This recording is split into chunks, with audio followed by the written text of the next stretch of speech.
If you're a busy mom like me, it can be really hard to actually start and grow your own herbs. So let's make it a lot simpler. And this year I'm doing that with the Vego garden kit. We're gonna talk through how to set it up. I just got it in the mail. Hey friends, and welcome back to the garden next door. I'm Danielle, and today we're doing a true, honest, busy parent test of setting up this Vego garden and seeing if it actually makes growing easier.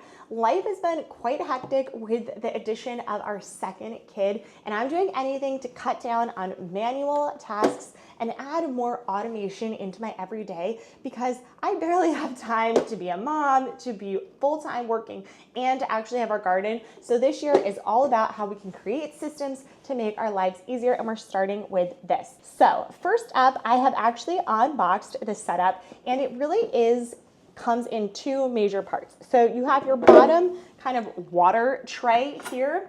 And what's great about this system is you can set it up so it can be indoor or outdoor. So if it is indoor, you have these valves in the back here that you just kind of keep up. If you're going to be keeping this outdoors, then you can actually pop off the valves and you can leave it off so that if you have rain, it doesn't overwater your plants, and you can leave it so that all of the water will just drip out any excess here.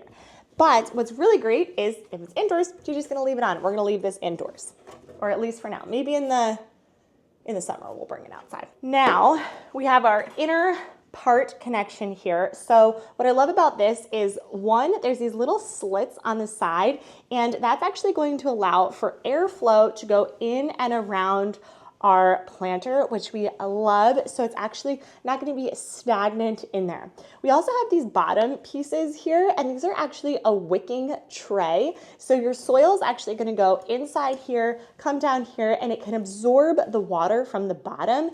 So it can make sure that it's giving enough water that the plant really needs. We do have a lot of drainage holes down here. So all this beautiful, beautiful setup. Next up is our nice little water valve. So it will tell us exactly how much water is in here, and then it will go up and down to tell us the water level. So you'll know when to actually add water or when you don't need to.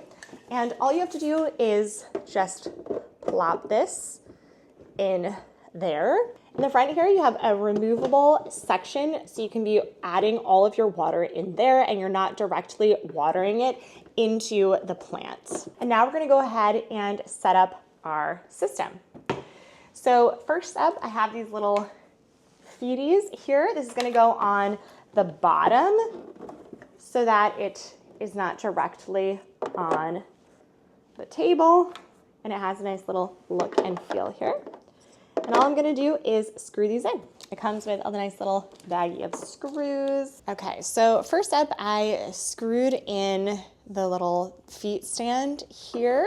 So this is all set up. Next, we're gonna go ahead and add our trellis. I did go ahead and add some soil to the potted area. You can see it looks really nice in here. And we now have these little metal pieces. These are really nice heavy duty pieces. We'll put one of these in each corner slots. And then we have these little corner brackets for the trellis. I actually put them on to all of my four corners here, and we will just place those in place. Make it nice and snug. And there you have it. Here is our watering system. It did come with one extra corner piece here, but this is where you will actually water it with. This is where our water gauge is. So we'll go ahead and fill this up with water, and then we will add some of our plants and summarize the pros and cons of this setup. Okay, so let's talk about how this is actually going to work. You're gonna plant your top section with herbs, and then you have the water reservoir in this back section to keep everything evenly moist. This gauge right here is going to tell you when it's full or empty, so instead of guessing, you just refill it when it drops down to the bottom. And as someone who's juggling kids and a million things, that's what I want. Less thinking. Now, just a quick note, because this is where beginners get tripped up, self-watering planters can still be overwatered if you fill past this fill line. So make sure that when you're filling, you do stop before it actually creates that full line, because you still don't want to overwater. And you can see I'm just adding my water into this gauge section, and this piece is popping up here. And also, your topsoil might look dry in the first week. This is going to be completely normal while roots are establishing.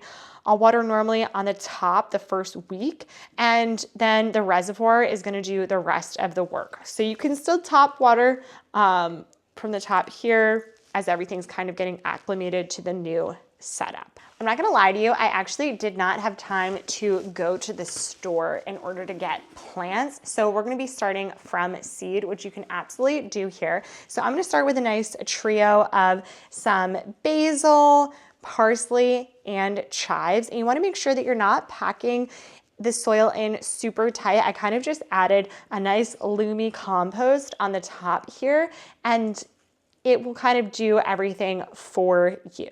So since these are going to be nice, fresh in here, you can water them on the top as they start to acclimate. And then once they do start to sprout and get roots, then the watering system will do all of the work for you. So I'm going to fill my reservoir up to full, but I am going to make sure to top water throughout this time period. Okay, so let's talk about the pros and cons of our self-watering system. First off, I love the design. This does come in a few different colors. So if you are interested in something that's going to be self-watering, something that you can really set up and forget, then I definitely suggest heading to their website, and I do have a discount code that I will leave behind. I really love that you have a reservoir down at the bottom that you can easily fill up from the top, and that you do have your gauge system that you can be understanding how much water is going to be in your planter during any set and time. Something that I dislike about this is it can be a learning curve when you get into it. It might take a week or two in order to kind of understand how you should be watering, if you should be top watering or filling up the reservoir, but you can always fill up your reservoir and then kind of go from there. I am so excited that I've added this to my indoor garden setup, and I know that come warmer weather, I'll also be bringing this outdoors and using the outdoor setup for this as well, so that it can really take advantage of this planter. This is amazing and something that I highly suggest as a busy mom, as someone who's working full-time, has kids, and just wants to get a garden in and some fresh herbs in the kitchen. We will see you next time. We have so many amazing new indoor gardening setups, so definitely subscribe, and we'll see you next time. Thanks.